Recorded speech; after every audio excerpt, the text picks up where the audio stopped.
Hi, my name is Agnes. Hi, my name is David. And this is At the Root. At the Root, we're about giving leaders, especially introvert leaders, a voice to their story. We are also here to share the stories of the individuals, the community organizations, and individuals that allows them to tell us their origin story, where it all started, and hence At the Root.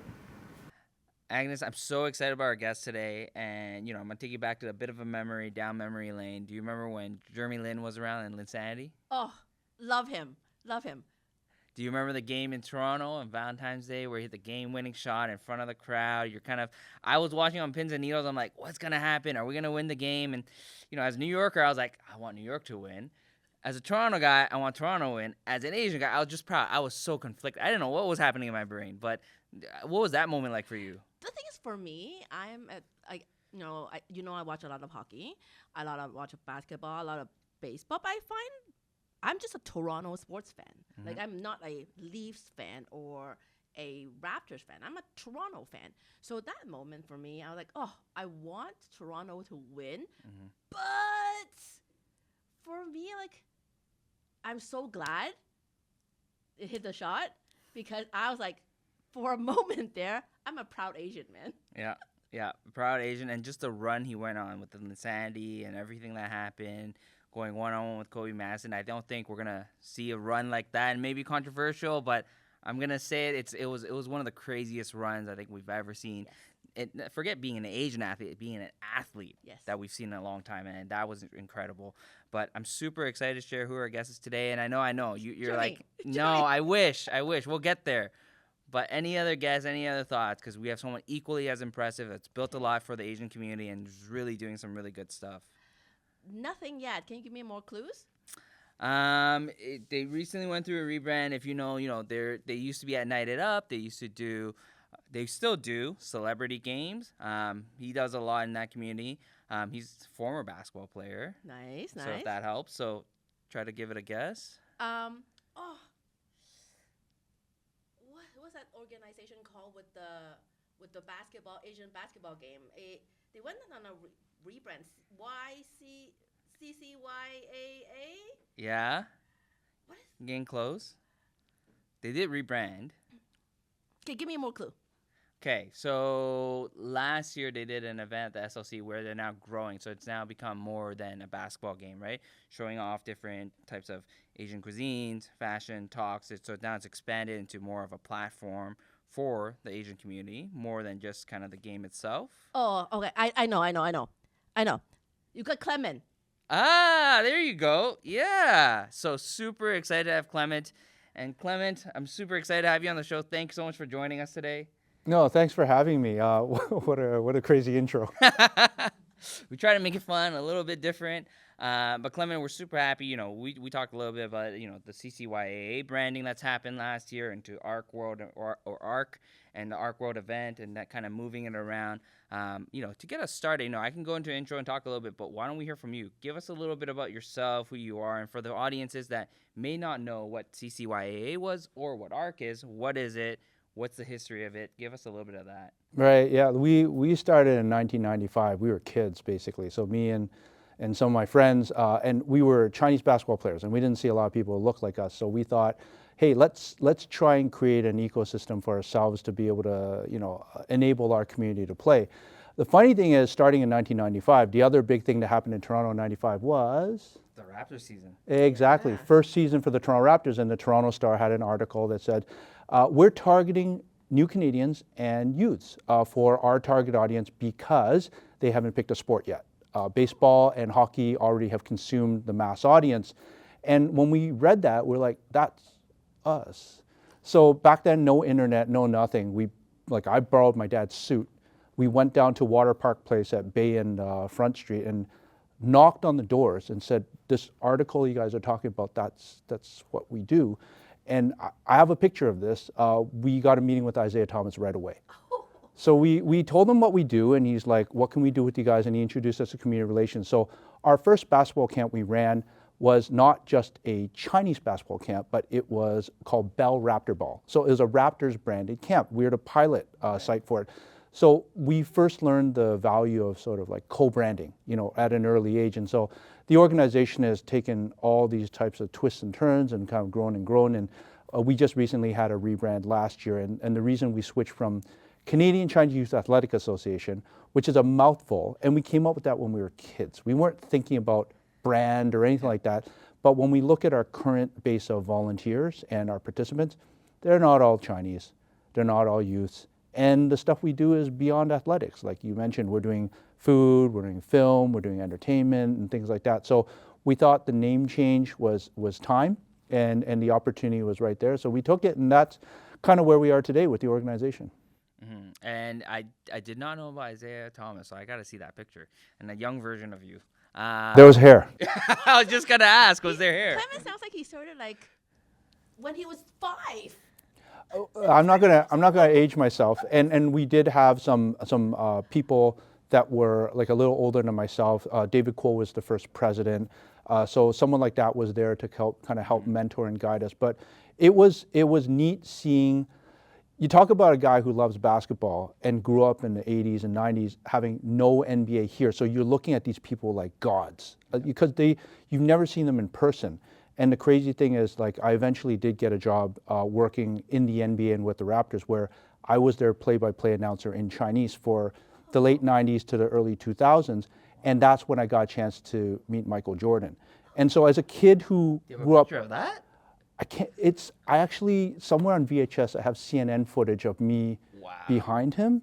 But to go there and realize, like, that sort of dream in a situation where I would have never been competitive to get a job as a reporter in the NBA because that's not me. They've never seen anybody look like me. But the fact that in that moment I could speak Chinese and they were trying to go after international market, and they said, who around here speaks Chinese but knows NBA basketball? And we just happened to be there at that moment. So they brought us in to do that. And that's where it's just crazy how life takes you. You're not planning to be there, but when you kind of start acquiring skills and knowledge and stuff, in that moment when it happens, when you reach that intersection, it's like you can put your hand up and say, actually, yeah, I think I can do it. And I did a garbage job of it. Like, my Chinese was busted, but still, like, just the opportunity to have that exposure was just like insane for a Toronto kid to basically meet everybody that I've ever wanted to meet, like the Dennis Rodmans and the Scottie Pippens and all that kind of thing. And to kind of go through that journey has just been crazy. Sounds like a dream. Yeah. All the people that you mentioned, I'm like, oh my goodness, why didn't I do that? A follow-up question to that. First of all, I didn't even know they had Chinese play-by-play back then. So how, like you said, so they kind of picked and all that. But did you study journalism? Was that your background? So, like, what, one, gave you the confidence to say, I'm going to do it, that's what I'm going to do? 2, what was it like being a Chinese play-by-play broadcaster for the Raptors? Yeah, it was nuts because at that point in time in the late 90s, they were like, let's expand this multicultural marketing angle. And they say, how does one build multicultural marketing? So they're like, media is one way you have to do it. So when they would run their Asian Heritage Night, they would buy ads, translated into Chinese newspapers. But they're like, a regular radio broadcast to get Chinese fans engaged would be another way to tackle it. And you can see the Leafs are currently doing that with the South Asian community, where I believe they do have a Punjabi broadcast. And so at that point in time, the predominant language was Cantonese. I spoke Cantonese. My parents ran a Chinese school. My Cantonese is garbage, but it was just, the point was that it was good enough. And I knew a lot about the NBA. And I think at that point in time, a lot of people weren't necessarily studying it. But again, it's one of those intersections of timing that when they looked around, they go, who can speak Chinese, who knows about basketball?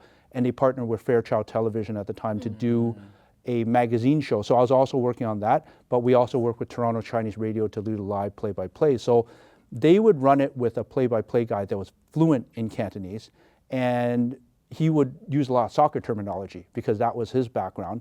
And I was the analyst, where basically he would then turn to me and say, so how did he get open in Chinese? And I'd be like in my brain thinking, how do you say he set a down screen to kind of get him free on the wing so they got isolated? Like Hold on. Can we hear that in Chinese? no, I cannot do that anymore. But the closest I can get is that we had, because that was the Vince Carter era, and when he would get loose on a breakaway, I would say that so Carter was kata i, so we were doing phonetic translations. Yeah. So 360 in Cantonese is sam sup lok sup do. Yeah. And dunk was yap jun, which Yeah. means put it in the Yeah, bucket. put it in the bucket. So the way it would come out with, wow, kata i sam sup lok sup do, yap jun fei song chi sai like that's That the sounds stuff very that we accurate, would yeah. have to say. And it was nutty because we were sitting right behind at the time Leo Routens and Chuck Swirsky. So Leo was amazing because he took me under wing and he gave me a lot of advice on broadcasting and stuff like that. And he was the analyst, mainstream for the Raptors. But it wasn't planned. I didn't study journalism, but I would say that because I watched a lot of broadcasts on TV, I was absorbing the situation, not just enjoying the basketball, but there's just something in me always that was curious about how something is produced, how something comes together. And so I was listening at how short they would describe a situation, how descriptive they were. What do you do to create momentum in your voice? And it was unconscious, but I was paying attention to that because I was always saying, why is this announcer more fun to listen to than this announcer? And I realized, oh, it's those crescendos and the sort of those lows and highs that they do. And that kind of stuck on me, and I guess that's kind of how I stumbled into it. You know what? I was looking at some of the, your work, early work, and what got me quite fascinated is that you have this love for basketball when it isn't quite what is expected of an Asian child. How did that get started? Well, much like many people I have a conversation about, it's about an identity issue. So growing up being one of the only Asian people in your school or whatever is that you want to be anything but Asian. And so the thing is, growing up in the 80s, you watch John Hughes movies. So 16 Candles, A Breakfast Club, that kind of stuff. And who were the most popular kids in school, usually? Oh, the athletes. Right, right, exactly. It was the jocks. And the thing in my mind was like, okay, I need to learn to play a sport. But I was like, what sport am I going to play? And I tried football and got obliterated in the first tryout. I go, so I'm not going to play football. But I looked at my dad, and fortunately, my dad was pretty tall for a Chinese guy. He was about 6'1", 6'2".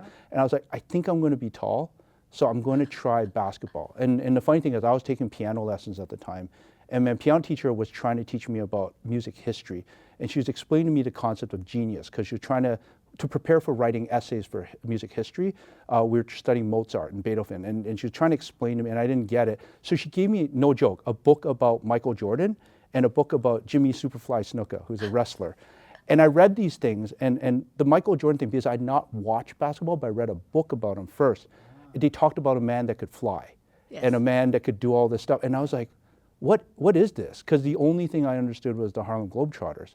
But that's when I first started understanding like Air Jordans and like that whole thing. So I didn't want to be Chinese. I wanted to be in this culture. And then started listening to hip hop and stuff like that. So I was like, I was a kid, ironically, I'm so old now, but I'm still wearing hoodies, I'm still wearing Jordans and that kind of thing. But that culture resonated with me. And the funny thing is, I actually am hearing impaired because I used to wear one earphone over one ear, blasting Public Enemy.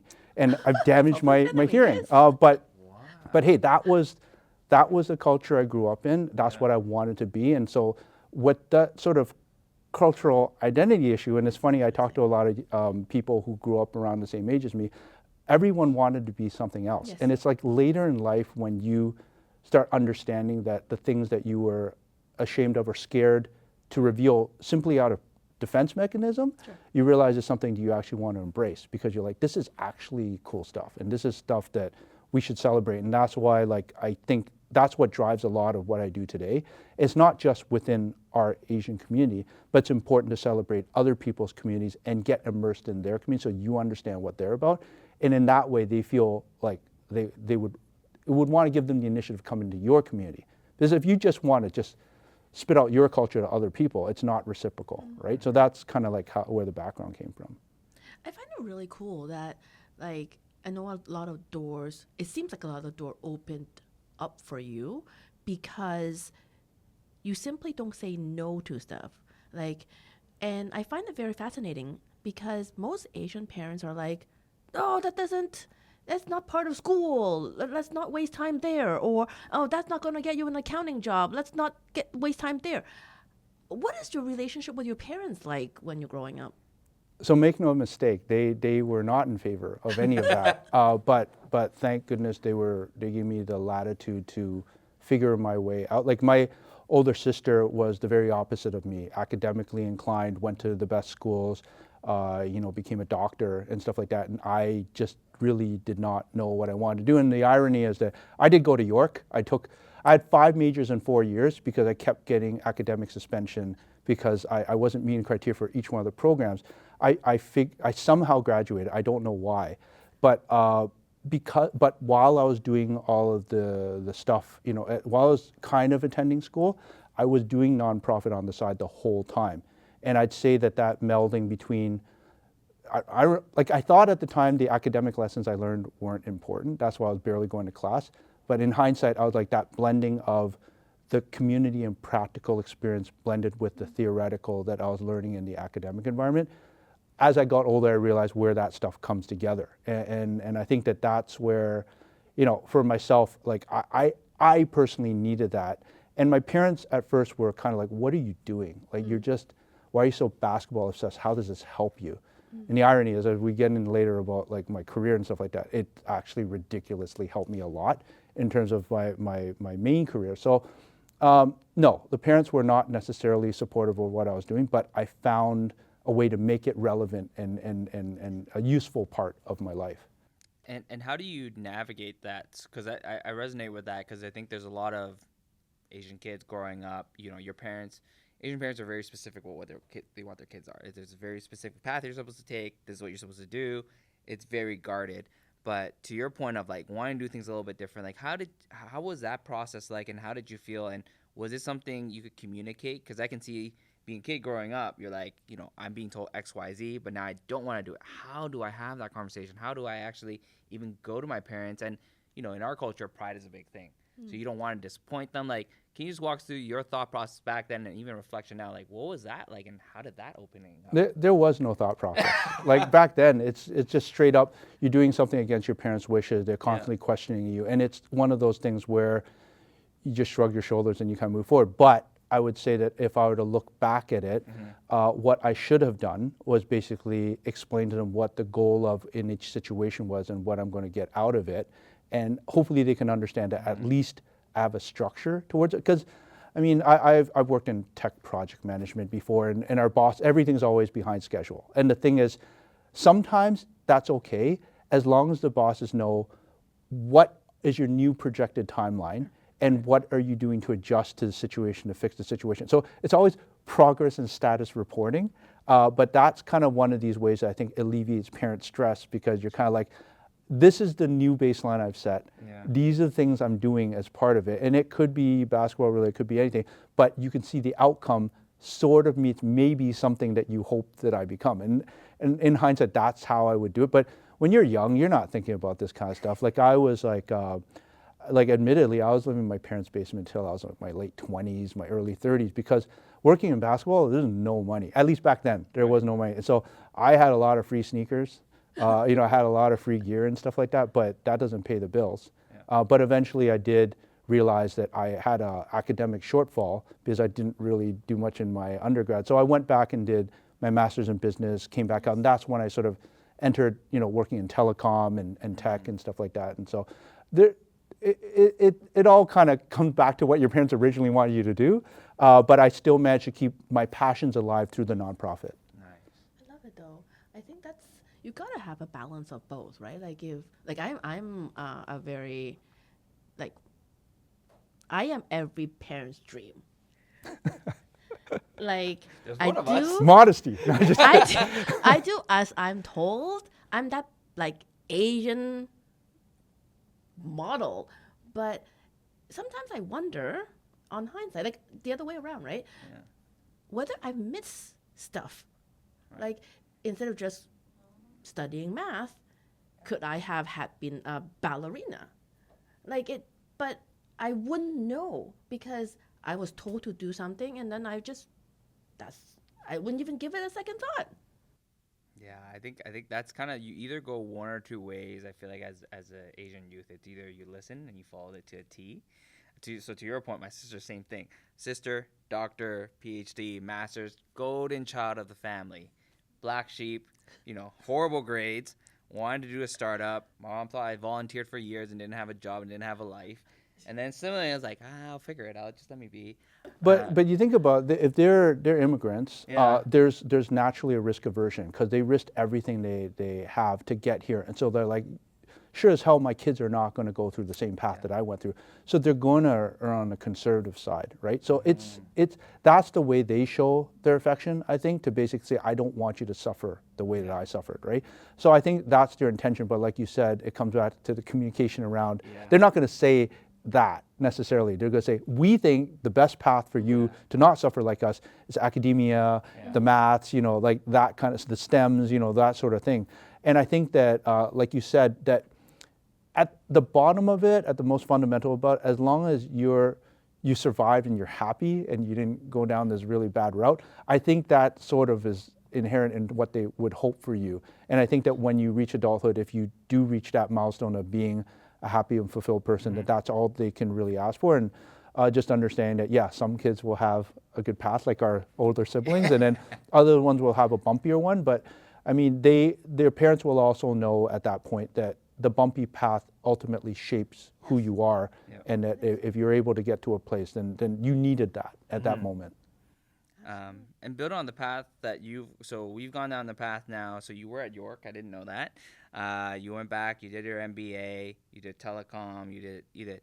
Now, I most recently learned you left your corporate job to do a startup. Right. Tell us about that thought process, because that's also something that's not super common in our culture, to leave a comfortable job to go build a startup.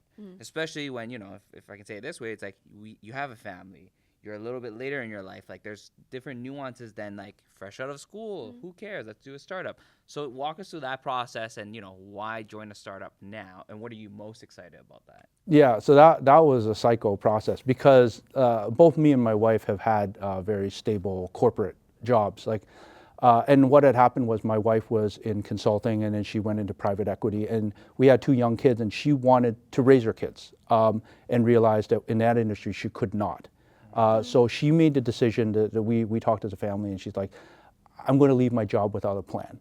And I was like, that's cool. Like, let's make that happen and try to figure it out. So she spent a year kind of like enjoying the kids and also learning, thinking about what she wanted to do. And so she eventually reemerged in working for a tech company on the M&A side and stuff. So she's in a much happier place. But as soon as she got that job, I was like, I am not enjoying my job right now.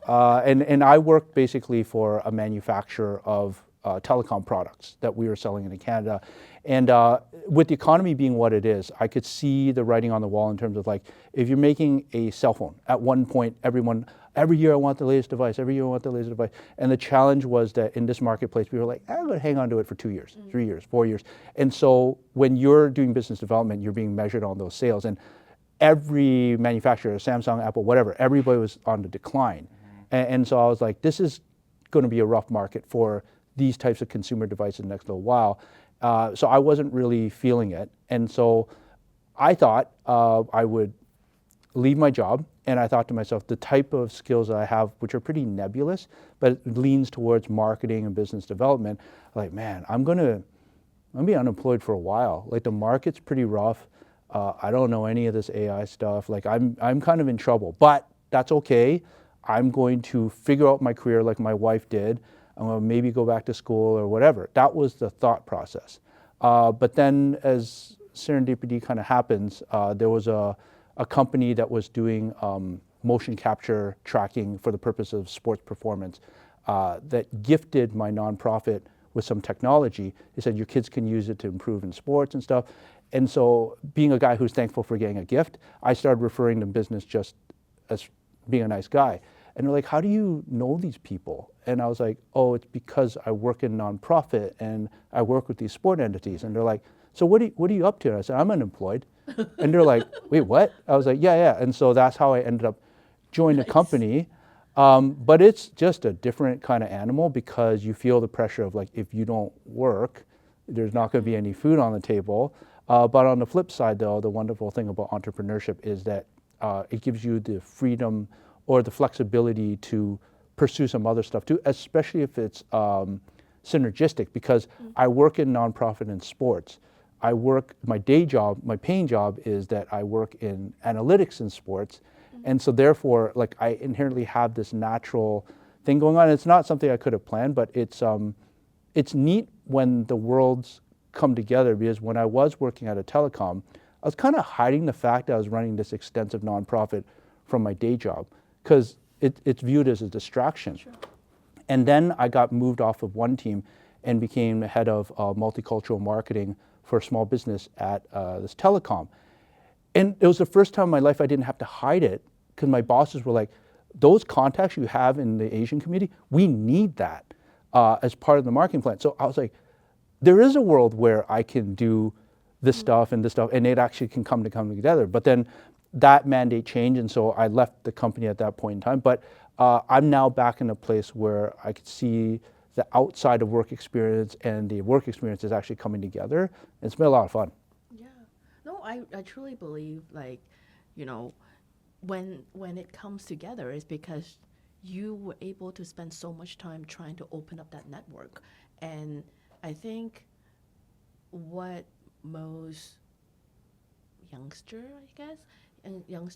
they don't really understand the power of networking or a power of leveraging their hobby to grow their network in a way that's genuine. And then how it all comes back, come full circle, 10 years later, 15 years later, to grow a career together, right? That's exactly the point that I've been talking to a lot of the youth in our organization about, because there was a point when you went to networking events 10, 15 years ago, they would teach young people, have a business card ready, find the senior person that you want to be, ask them for coffee, meet with them, be prepared. There's this whole thing around networking, and it never works. Because why would a VP want to meet with one of 300 undergrads to sit down for coffee with them? Like, no disrespect, but that's not happening. And then if they do it, why are they invested in you? Like, it makes no sense. But then I looked at my wife's career, and she started off sort of an accountant, and then she was moving up the ranks, and they said to her, you need to start selling the consulting services. Like, it's not just good enough to be the analyst, you need to sell. She goes, that's not really my personality. And then I said, no, everyone can do it. And she's like, well, I'm not you. You're this, you talk to people as social butterfly. I'm not. And then we couldn't really figure out. Then one day she came home and she's like, oh, you know who's sitting across the table from me? My friend I used to play badminton with. And another day she came back and she goes, oh, there's this person that we used to go drinking with, they're all across the table. I go, it's happening for you. And she goes, what's that? I go, the maturation of your network. So the new direction you give young people is surround yourself with people who are values aligned to you, and you grow together. So the most critical success factor, I think, is your immediate peer group.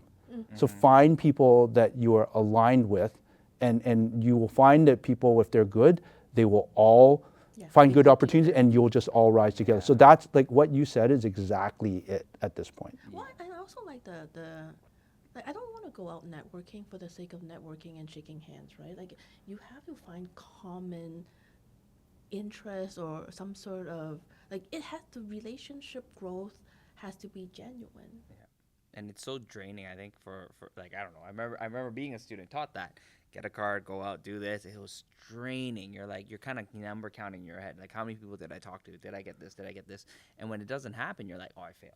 Like, that kind of, but to your point of, like, the value of the network, surrounding your people with the right people, like, that just over time, you kind of see what that happens. It may not be immediate, but I think that's the important thing, because we're in such a world of immediate satisfaction. Everything needs to be right now, that, like, if they don't see it, they're like, well, did I do it right? But to your point, it's like, over time, you never know. And, like, that value is really important. But, like, like, while you, my point of that common interest thing is always, while I'm being friends with you, we're enjoying a friendship too, right? Like, I'm not asking you for a job. I just enjoy people that enjoy basketball, people that enjoy bubble tea, like, and it happened naturally. The other thing that's neat that I've also been teaching kids, because like watching my own kids grow up, one of the biggest things that child psychologists say is delaying immediate gratification, like the discipline to like kind of work towards something and go. So similarly, when it comes to networking, like you said, if you go into the networking with a transactional mindset, like what are you giving me and what are you giving you, that's what it's going to be about. But if you go in with a mindset of like generosity and giving, and if it's the right person, they're going to understand that you were giving. So therefore, they will reciprocate. But that's the key about finding people. That's why I use the word values aligned versus like subject matter aligned or whatever. It's like, do they understand that you're going out of your way to do something for you, and they appreciate it versus they're like, yeah, whatever, you know, like. And so that's where I think that is a skill that, especially with COVID, a lot of young people didn't get to socially interact. They don't learn how to read the cues and look at another person and be like, are they interested in what I'm saying or not? Do they see value in what I'm saying or what I'm bringing to the table or not? And those are things you have to learn through permutations. Yeah, I think so.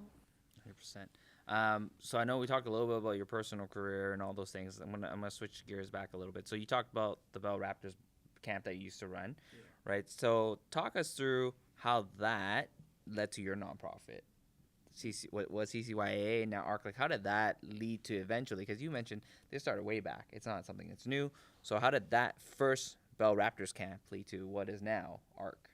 Yeah, again, it's just one of those things where you couldn't plan for it. So I think about it. When we first started out, what do we have to offer as a bunch of teenagers to play basketball? We can organize tournaments for ourselves, so we're playing in it. The value proposition for me is I get to play in it. And then if you're running a camp, get more gym time, but then you also, you know, have a bunch of kids, and then you're learning how to do the next generation and things like that. So we started off as camps. And then strangely enough, that was around the time Pacific Mall got built. And so we were working with them to basically say, how do we create opportunities for partnership? So we started the first ever 3-on-3 tournament in a mall. And so we basically built a court in the middle of the mall and went to Canadian Tire across the street and bought all these baskets and set it up in the parking lot. And we noticed that all these people, like all these aunties and uncles and grandparents, were watching the games. And I know they know nothing about basketball, but I go, why are they watching this? And I realized there's sort of a showmanship or a spectator aspect to bringing sports to mainstream areas. So we started getting into the whole concept of how do you produce a show using sports as an anchor. So we started getting involved with, there was this Chinese New Year festival at the Sky Dome back then. So 120,000 people event that would happen every Chinese New Year. So we would produce content there, whether it's stage shows or basketball show. And so in between matches, you'd have performances, you have breakdancers, so we started getting into understanding how do you produce things. And so the other thing that we learned about was mass, because then we started getting into night markets where again, we would produce things. And so it's beyond just the production, but also people flow, security, parking, waste management. Like we started understanding how to run mass scale events. And then that eventually led into us kind of working in very specialized verticals. Like we would start, because the talent we started working with started getting higher and higher. So it's funny, you refer to Yao Ming, and that was one of the big seminal moments for me, because here's the first time a big time Chinese guy was coming in the league and was focused internationally. And the Raptors were like, we don't have a second language support to be able to support all the international media that's coming here to cover him. And when he came to play the Raptors, it was only his third or fourth game, so he was still fresh off the press. His press conference was the largest press conference in Air Canada Centre history, where they had to move it into the loading dock because it wouldn't fit in the press room. And so to be able to work with then Raptors, now MLSE PR team to build that out, helped us to understand how does PR work, what's the logistics of managing questions and answers and things. So we would learn all these things along the way, and all these things all these skills were kind of being brought into the organization inadvertently. Like, even though it's all basketball related, but it's not. It's operations, it's PR, it's marketing, and things like that. And I think where this really goes into hyperdrive is that in 2017, we were running a career seminar for, we called it like non-traditional career paths for Asian youth. So No accountants, no doctors, no lawyers, like none of that. We were looking for people like in the militia. We were looking for people in police services, makeup artists, and I wanted an actor. So I sent out a solicitation and said, I'm looking for somebody who's getting into acting. So I was referred a name by a young man named Simu Liu, right? And we negotiated his rate. He said, hey, so is there a speaking fee? I go, no, we have no budget. And he goes, well, Simu's coming from Mississauga. So he was pretending to be his own agent. He was like, he's coming from Mississauga, gas is pretty expensive. I go, we have a $30 gas card. He goes, done.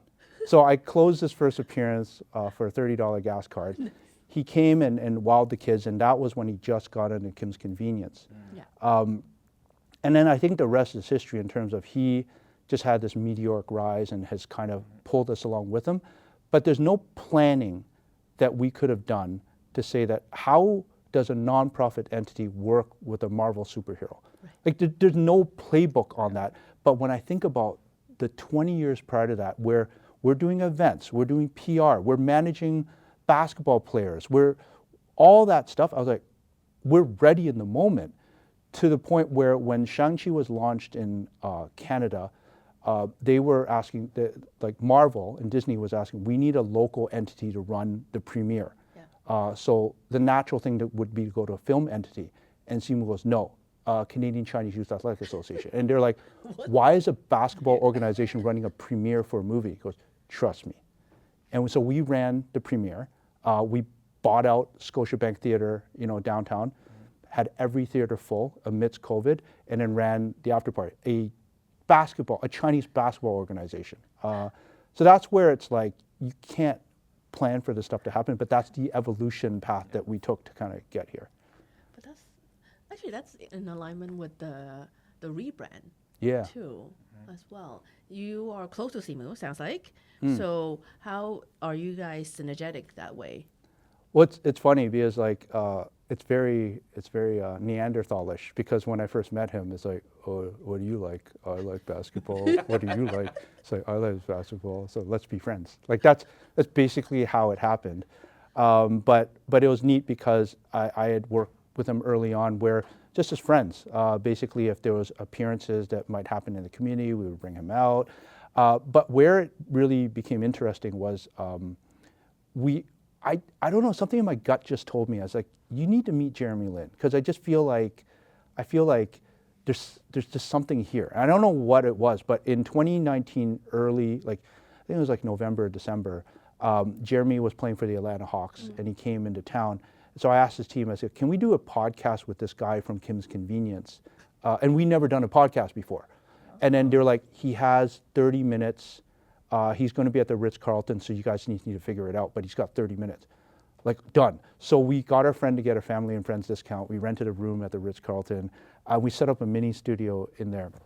Simu's nervous as hell, whatever. So we just hear, and we go to the door. Jeremy's in flip-flops. His hair is all over the place. He's like, yeah, I'm here for the podcast.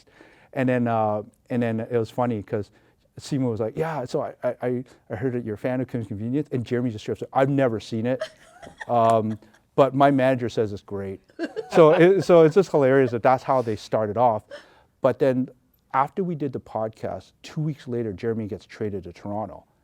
And Jeremy's like, I don't really know anybody here, but that Simu guy, we're the same age, we played the same video games, and so they ended up just hanging out. And then what happens in 2019? The championship run. Year. Of course. And Jeremy always had an extra ticket. And he's like, oh yeah, Simu, do you want to go watch my game? You want to go watch this game? And he's like, yes. Yes, to the point where if you look at the archives, Simu ended up on the championship float on the bus. Yeah, I remember that. With- I thought, And it's just nuts because we basically, he did that. And then afterwards, Simu was so happy that Jeremy gave him this opportunity that Simu said to me, he goes, Clem, Jeremy's a good guy. I go, yes, he is. We should do something for him. I go, what do you want to do? He goes, well, I know all these YouTubers in California. We should run a charity game because I know in California they have one like that. I go, yeah, it's fine. We can manage that stuff. Let's make it happen, right? We organized this game at the night market in Markham, and then a few days before the game, Simu goes to me, he goes, I can't make it. I go, why? And he just looks at me dead eye. And I was like, I knew why. It was because he wasn't allowed to tell me. And the only thing he's not allowed to tell me is Marvel. So I was like, my God. I go, you're in the mix. And he goes, and then so the real story that happened was that his audition was on the Saturday of the game with Aquafina in New York. Nice. They set up a soundstage for him ready to go in New York. He pushed them off. He said, I have something in Toronto I have to do. Can you guys reschedule it? The biggest moment Of his in his life. life, he pushed it off for us. That's incredible. And he went and played the game.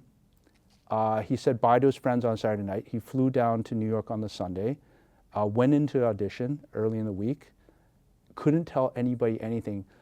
And I think it's okay now, but on the Wednesday night, he called me at midnight. He's like, Clem, I have something to tell you.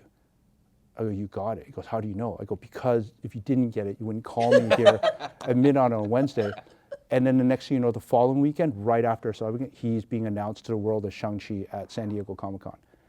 So I've just been there on the ride with this guy. And so that's where it's been a fun friendship to see local Mississauga guy, Yeah, of you know, course. kind of rise to the lengths that he has and create the platform that he has.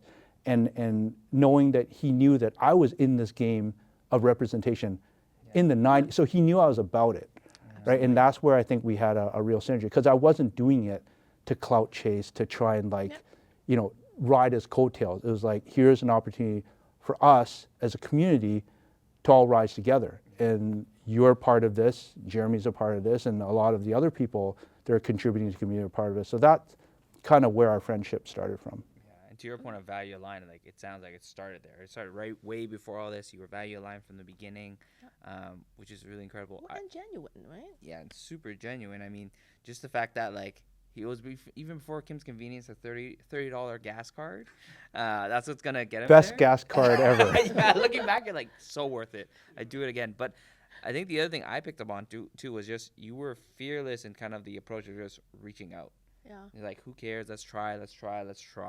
And that's kind of how I got to a lot of what you're talking about now, like all these different things and And people and saying events. yes. Yep. And saying yes.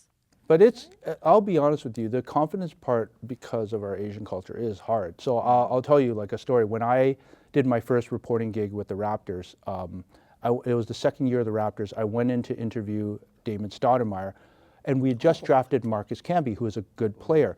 And I noticed in that game he had had a lot of assists.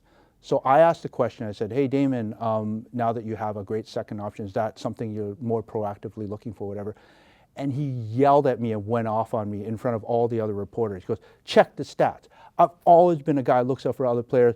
I'm unselfish. He goes, you don't know what you're talking about. And he just went off on me. And that made me shrink back. Like, and I swear for the next 10 years, I would never ask a question. I just held the mic and let other people ask questions. And so it takes a while. And the funny thing is Damon actually ended up supporting one of our projects recently. So we all grow and we all learn, and Damon's awesome, and he's very supportive of our community. But at the point in time, that was a pretty rough go, and it kind of really shook me. But I think one of the big things that we learn about you talk about the concept of saying yes and giving yourself the opportunity.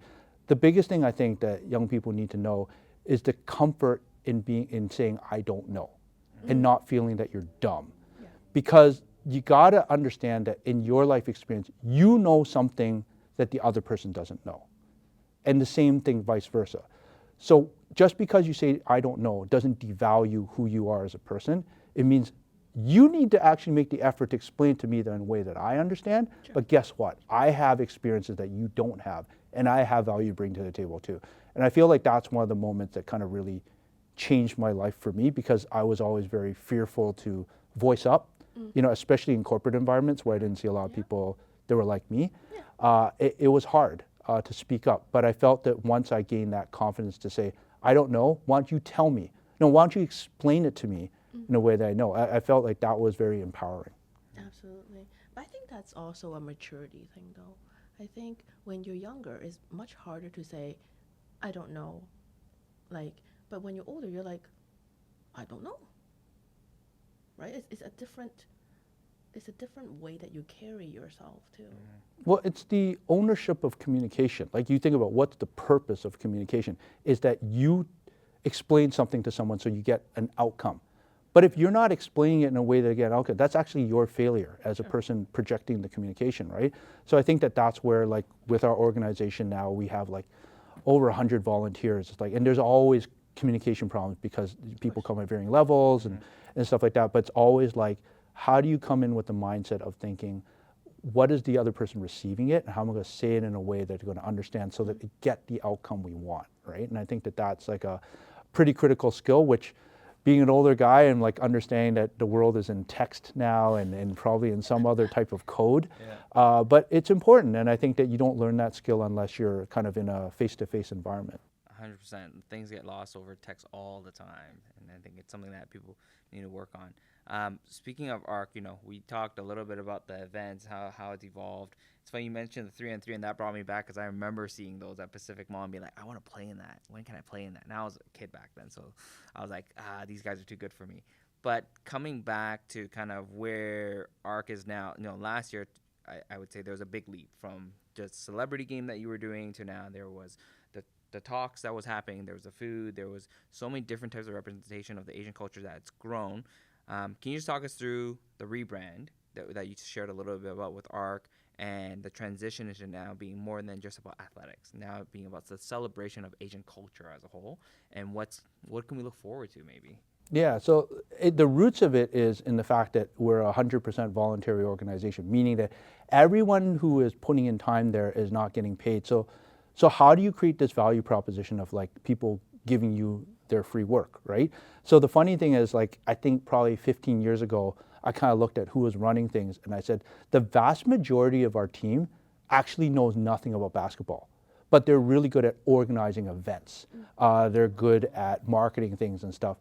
So I realized there's sort of a transferability in terms of skill set that they had that didn't necessarily need to be corded into that. And when we talk about the fact that people give you their time for free, my thought process is like, we need to give them a reason to stick around and to keep them interested and motivated. So you turn to your team and you ask them, so what do you guys care about, right? And then when they feel the freedom to articulate what they feel like, we like food, we like music, so they start saying these things. I'll go, we can do that. So we started experimenting with different things. And I think one of the big turning points was in 2022 when we ran the celebrity game for the first time in an indoor arena. For such a cultural moment, people were ordering pizza, Coke, and fries, which is fine. But we're like, seems like a miss. Like we're not really capitalizing this opportunity. And when we talk about cultural transference, like, fine, my language capability is not that great. I'm not going to be able to teach my kids Chinese, but I can teach them food and festival. Here's your dumplings, here's your noodles, here's Chinese New Year, yay, you're Chinese. Like that's sort of like the quick and easy fix, right? But we're like, we need to bring Asian food to this event. So the very next year we stood up a mini food festival, and having gone through the trauma of running a night market before, and like, night markets typically are like, here's your fee, here's your booth, but anybody who has this wacky idea of making a char siu taco can go there.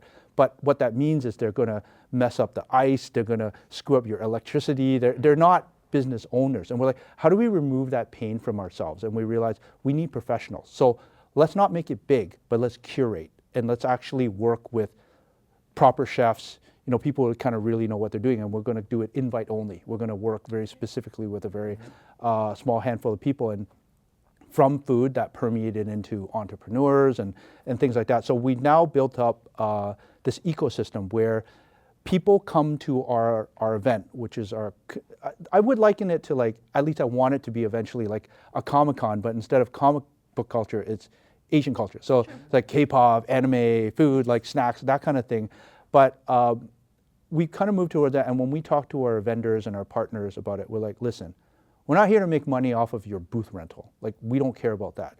But if you're going to set up a booth here, it's got to be experiential, and you as the owner have to be here. You can't send your staff. You're here to meet with the community.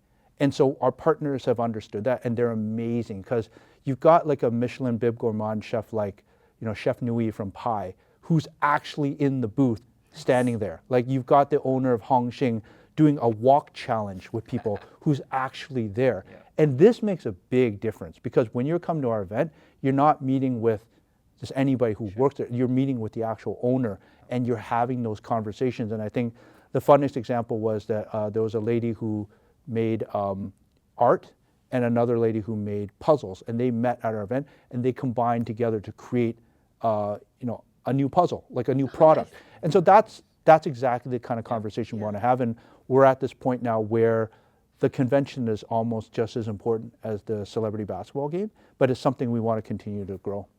Tell us a little bit about this year's format. What should we be expecting? Right. So this year format will be fun because so we normally hold it in July, but a lot of people know that this year in July is FIFA World Cup. So I think that plane prices are astronomical, hotel prices are astronomical, gas prices probably astronomical. So it's like one of those things where we said we should probably push it out. So we're going to push it out to September. So it'll be on September the 12th. And we also decided, seeing as how we started the event at Night It Up in Markham, we're like, it's time to come home to Markham, right?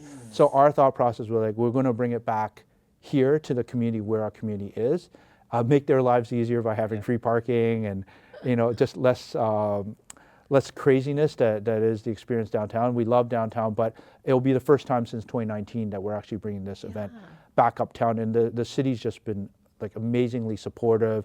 The York University Markham campus has been amazingly supportive. So it's one of those things where it feels right, and so far it is right. And it's a very exciting time to bring that format up to the city.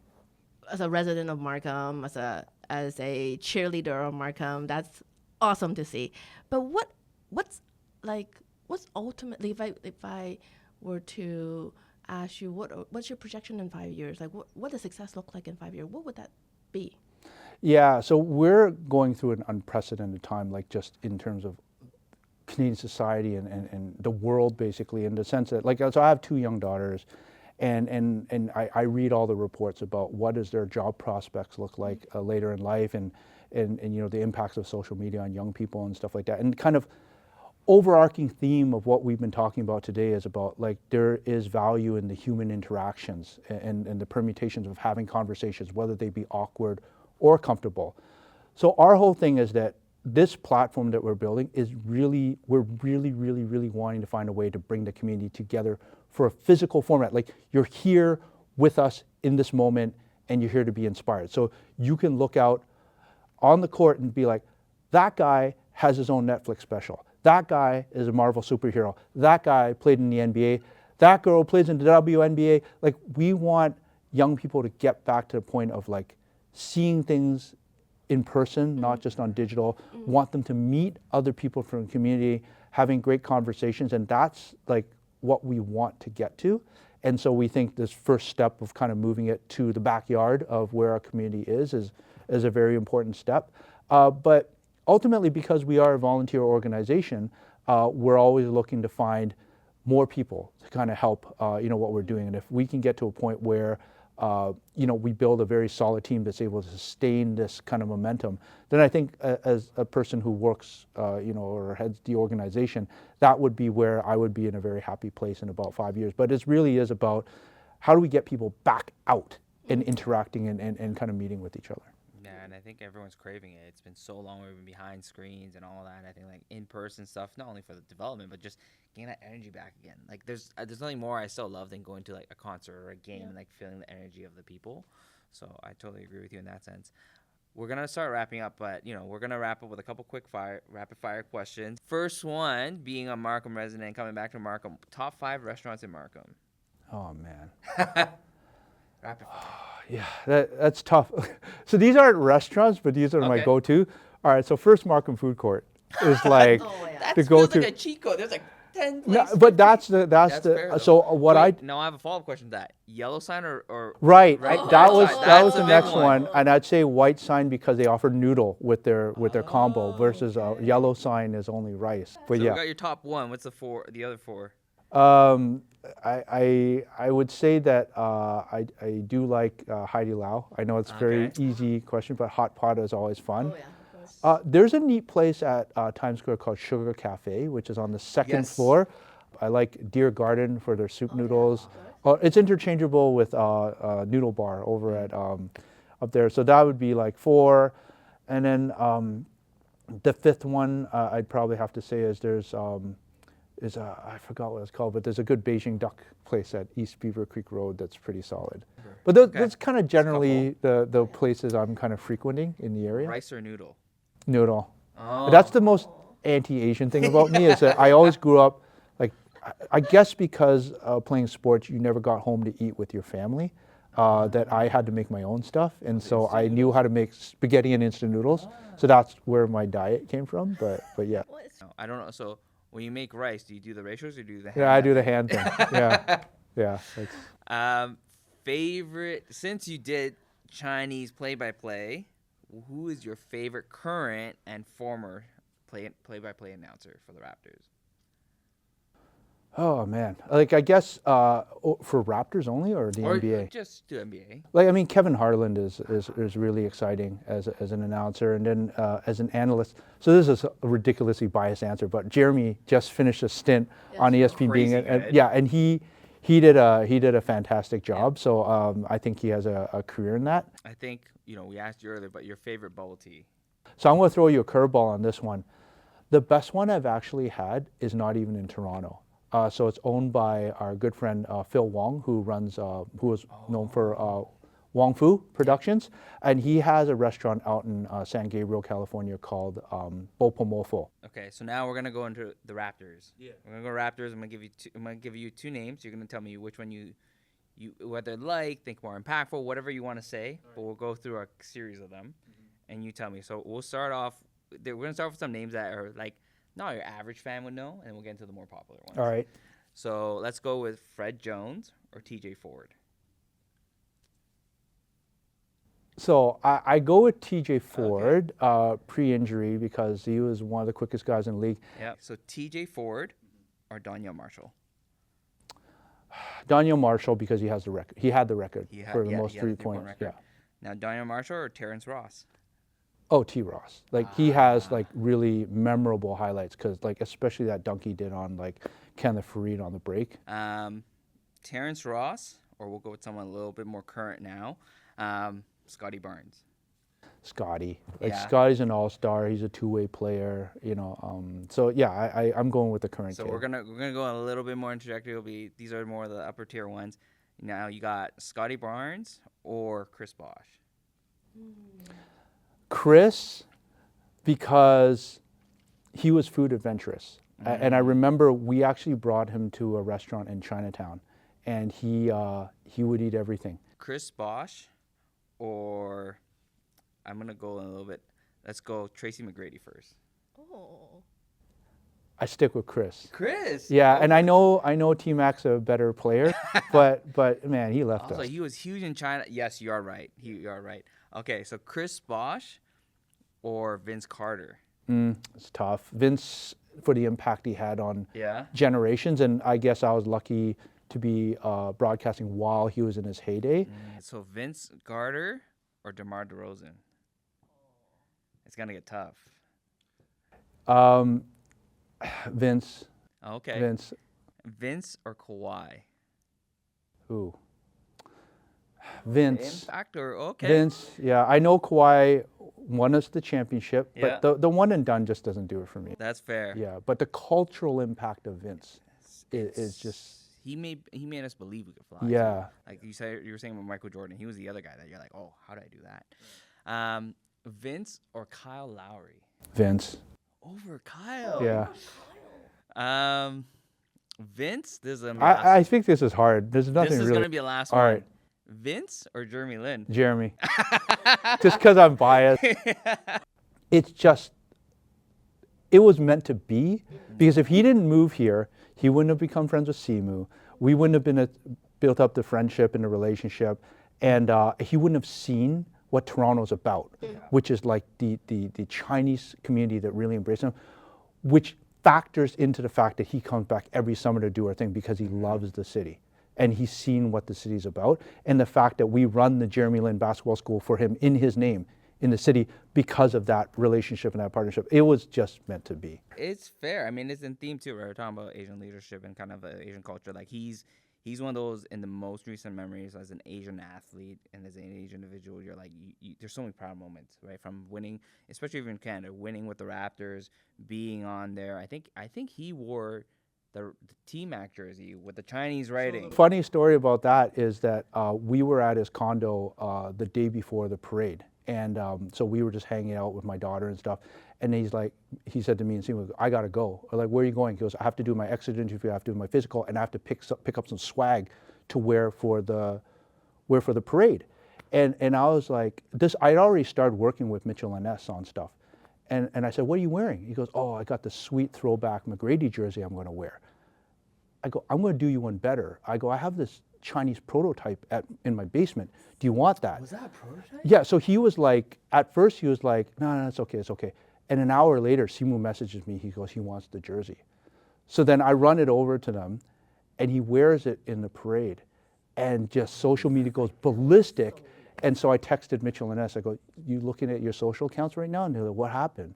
I go, this happened. I show them the image, and they're like, how'd you get that on him? I go, I got my ways. Yeah, well, that was the reason why I bought one, so it worked. Oh, good. It was honestly one of my favorite jerseys. When I saw it, I think as an Asian, and like I was a huge T-Mac fan. I had all the shoes, and then you kind of see that, you're like, oh, I need that. I don't know how, when, but I know when it comes out, I need it.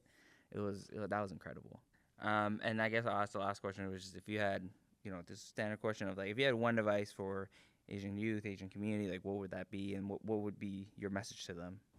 Yeah, if I had one advice for young people in general, like not just the Asian community, but like, again, pick your friends wisely, like establish a really good peer group, find people that share good values, and ultimately good things happen when you're around a group of good people. And that's where I've been really lucky, because I'm around a lot of really good people in my organization, and it's just been a joy. And yeah, it's not our daytime job, but ultimately everything I feel I have in life is a testament to all of the things that I've experienced with them.